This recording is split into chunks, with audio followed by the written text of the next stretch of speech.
उस शाम हलीमा ने पहली बार महसूस किया था कि घर की दीवारें जैसे उसकी थकान समझ रही हों।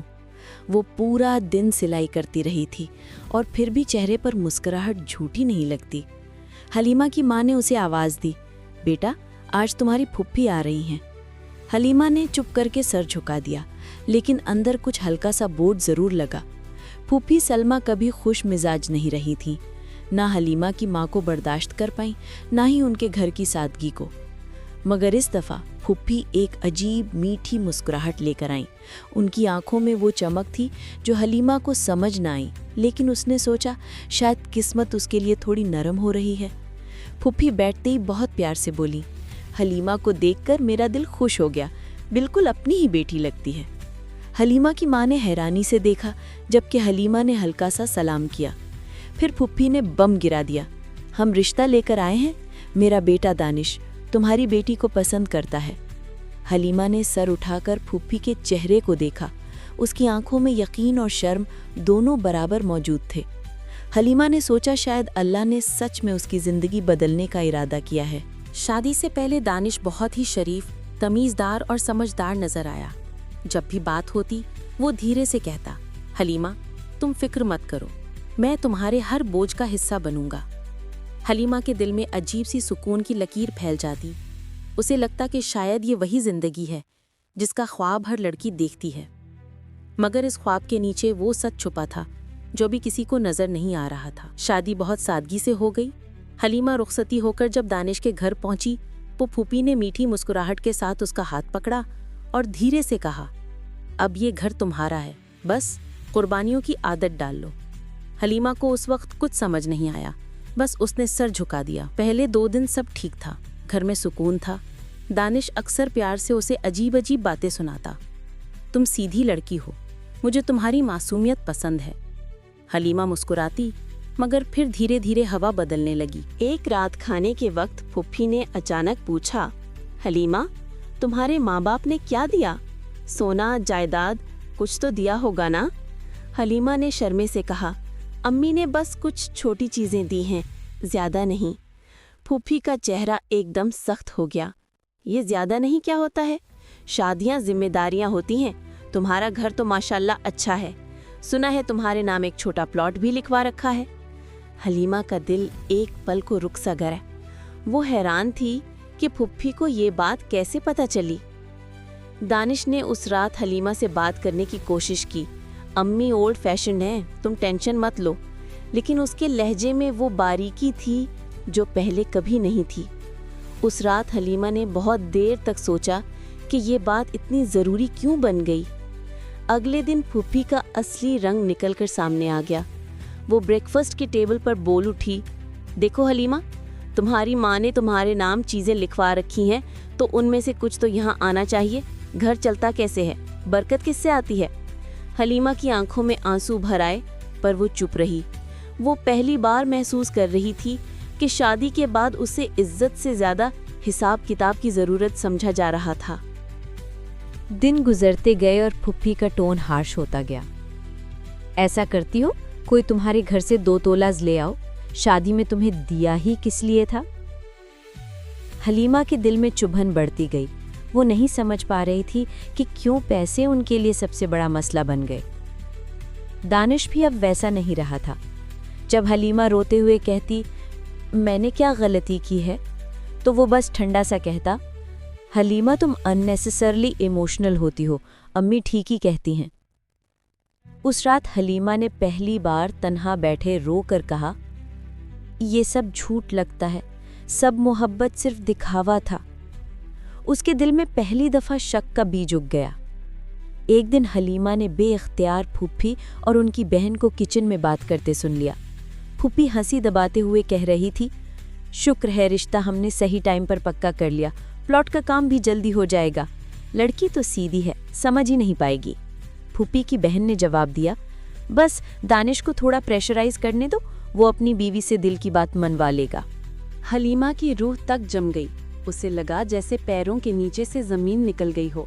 उसकी शादी, उसकी उम्मीदें, उसका सुकून सब एक मक्कार प्लान का हिस्सा था। उस रात वो चुपचाप दानिश के पास गई और धड़कते दिल से कहा, मुझे पता है रिश्ता किस वजह से हुआ, मैंने सब सुन लिया है। दानिश का चेहरा एक पल के लिए साफ पड़ गया, फिर वो सख्त हो गया। वो बहुत धीरे से बोला, हलीमा तुम्हारा ये टोन मुझे पसंद नहीं, अम्मी से सुनकर आई हो? हलीमा ने आंसू पोंछकर कहा, नहीं, अपनी कानों से सुना है, रिश्ता सिर्फ प्लॉट के लिए था ना। दानिश ने खूबसूरती से झूठ बोलना चाहा। तुम्हारा दिमाग बर्बाद हो रहा है, तुम्हारी माँ ने ही तुम्हारे लिए वो प्लॉट रखा था, तुम्हारी ही भलाई में। हलीमा ने बीच में रोक लिया, नहीं दानिश, भलाई की बातें झूठ से नहीं शुरू होती। हलीमा के तेवर बदल गए। पहली दफा उसने खुद को मजबूत महसूस किया। दानिश ने रिएक्ट करना चाहा, पर हलीमा उससे पहले ही संभल गई। वो चुप होकर बस उसे देखते हुए बोली, अगर मेरी चीजों की वजह से ये रिश्ता बना था, तो मेरी चीजों की वजह से खत्म भी हो सकता है। अगले चंद दिन हलीमा बहुत खामोशी से सब ऑब्जर्व करती रही। फूफी रोज नई बातें करती, दानिश रोज बेपरवाह होता, लेकिन हलीमा अब सब जांच रही थी। वो अंधेरों में नहीं थी अब। एक दिन फूफी ने टेबल पर आते ही कहा, हलीमा डिसाइड कर लो, प्लॉट के पेपर्स हमारे नाम करा दो। ये तुम्हारा ही तो घर है, हमारी बेहतरी में ही तुम्हारी बेहतरी है। हलीमा ने सीधी आंखों से फूफी को देखा। फूफी, घर तो रिश्तों से बनता है, जमीन से नहीं। फूफी के चेहरे पर गुस्सा उबल आया। तुम्हारी माँ ने तुम्हें बेहद बदतमीज बनाना है, इसीलिए जुबान चलती है। हलीमा ने ठंडी सांस भरी। जुबान नहीं फूफी, आवाज। आवाज तब निकलती है जब इंसान का दिल टूटकर समझदार हो जाए। फूफी चीख उठी, हमने तुम्हारे लिए क्या क्या नहीं किया। हलीमा ने पहली दफा कटते हुए जवाब दिया, सब झूठ था। मीठी बातें, तमीजदारी, प्यार, सब आए हुए फायदे के लिए। दानिश ने बीच बचाव करना चाहा। हलीमा स्टॉप दिस, तुम हद पार कर रही हो। हलीमा की आवाज टूटकर निकली, हद? रिश्तों को सौदा बनाकर किसने हद पार की थी, मैंने या तुम लोगों ने? फूफी पांव पटक कर बोली, ऐसी लड़कियां घर बसाती नहीं, घर उजाड़ती हैं। हलीमा हंसी, वो हंसी जो दर्द से पैदा होती है। ऐसी लड़कियां घर उजाड़ने नहीं देती फूफी, अपनी इज्जत उजाड़ने नहीं देती। वो दिन हलीमा के लिए फैसले का दिन बन गया। उसने अपने माँ बाप को सब सच बता दिया। माँ की आंखों में आंसू थे, बाबा का चेहरा ठंडा पड़ गया, लेकिन दोनों ने एक आवाज से कहा, बेटा, जिंदगी प्रॉपर्टी से नहीं होती, तुम्हारी इज्जत सबसे ज्यादा जरूरी है, हम तुम्हारे साथ हैं। हलीमा वापस दानिश के घर गई। उसका चेहरा सुकून से भरपूर था। फूफी ने पॉइजन भरी आवाज में पूछा, क्या फैसला किया? हलीमा ने अपने हाथ की चूड़ियां हल्का सा हिलाते हुए कहा, मैंने फैसला क्या किया, बस इतना कि कोई भी मेरी चीजें, मेरा हक, मेरी प्रॉपर्टी या मेरी इज्जत किसी के नाम नहीं होगी, ना आज ना कभी। फूफी चीख उठी, तुम हमें जलील करने आई हो? हलीमा का जवाब सख्त था, नहीं, मैं बस वो सच लौटाने आई हूं जो तुमने छुपाया था। दानिश ने गुस्से से कहा, ये जिद से रिश्तों को कुछ नहीं मिलता। हलीमा ने उसकी आंखों में देखकर कहा, रिश्तों को झूठ से कुछ नहीं मिलता दानिश, तुमने मुझे कभी बीवी समझा ही नहीं, बस एक सोर्स ऑफ बेनिफिट। घर में उनके लफ्जों का बोझ इतना सख्त था कि दीवारें भी शर्मिंदा लग रही थीं। हलीमा ने अपना सामान उठाया, दरवाजे तक जाकर रुक गई। एक बात कहकर जा रही हूँ, तुम लोगों ने मुझे आजाब दिया, लेकिन एक एहसान भी किया, मुझे समझा दिया कि मेरी इज्जत किसी रिश्तेदार के सिग्नेचर से बढ़कर है। वो पल फूफी और दानिश दोनों की जिंदगी का सबसे सख्त पल बन गया। हलीमा निकल गई, लेकिन उसकी खामोशी उनके घर में गूंजती रही। अपने माँ बाप के घर आते ही हलीमा ने महसूस किया कि जिंदगी सिर्फ साथ से नहीं, सच से बनती है।